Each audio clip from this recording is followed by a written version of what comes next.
And we can talk about vision. There are a whole section on how is vision formed. You know, how many of you have heard of meditation? How many of you have tried meditation? What has been your experience with it? Well, it requires a lot of concentration,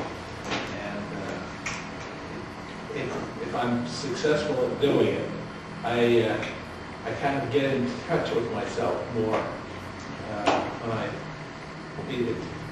It's a way of focusing, but it's very hard to do. I mean, I've tried it.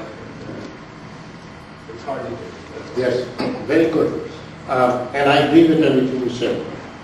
Now, having said that, you go to the website and you'll see 3-minute meditation. In the book, it's described in one of the books how to meditate. On the website, there's 3 minutes of meditation. I was at a seminar just a few weeks ago. A lady who counsels, she's a psychologist in Birmingham, and she counsels people on meditation, relaxation, basically, stress relief. So she asked, she said, how do you get this across to a Western audience? Because they get turned off by the word meditation. So what is meditation? We just tell them it's mental relaxation. All it does is slows down the flow of thoughts. See, at any instant, there are random thoughts flowing through your mind. You're thinking of half a dozen things. This is a fantastic group. I think you're focusing on leadership quite a bit today, I can tell. But the meditation, what it does, prayer is a form of meditation. And then to the Western audience, one would say, think of Ronald Reagan. You go take naps, relax, that's meditation. Lincoln was well known for taking long walks. Mother Teresa for prayers. So that's a way to relax, get all that mess out of your head so that you can improve productivity, get a better understanding of people around you, increases your ability to make good, clear decisions. That is a key ally for leaders. So that's something to be thinking about.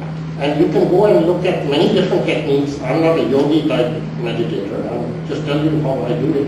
I do it basically every time I sit, I say a little prayer. I'm a sit in the car. I've been doing it since 1984, May 26th. That's another story how that started. So you can just pick up some thought, some pure thought and spend it at any time. But read that little meditation section on the website and you'll get it. So that is how vision is formed. By allowing your mind to think freely. Take the problem, put it aside. I'm not talking about problem solving, I'm talking about what should I do next? Should I change my job? Should I move from this city? Should I change my house?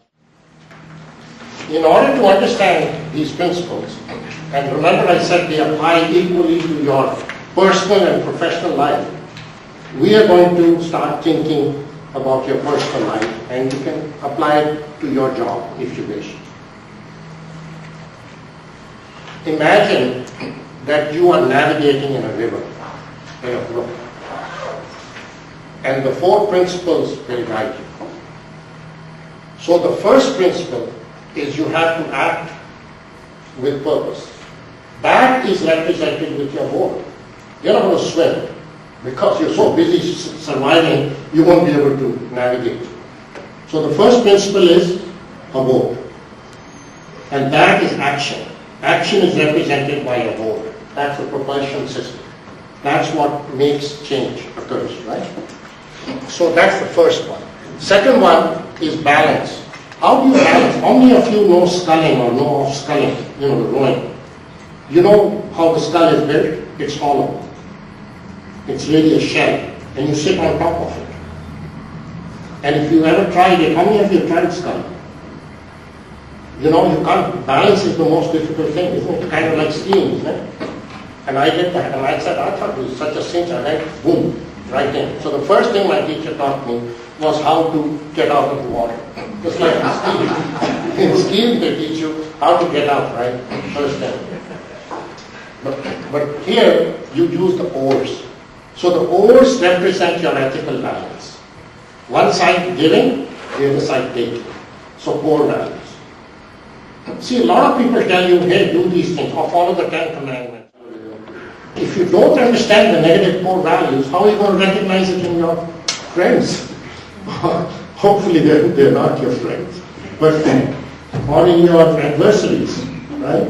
So knowledge is the key. Like Socrates said, knowledge is the key.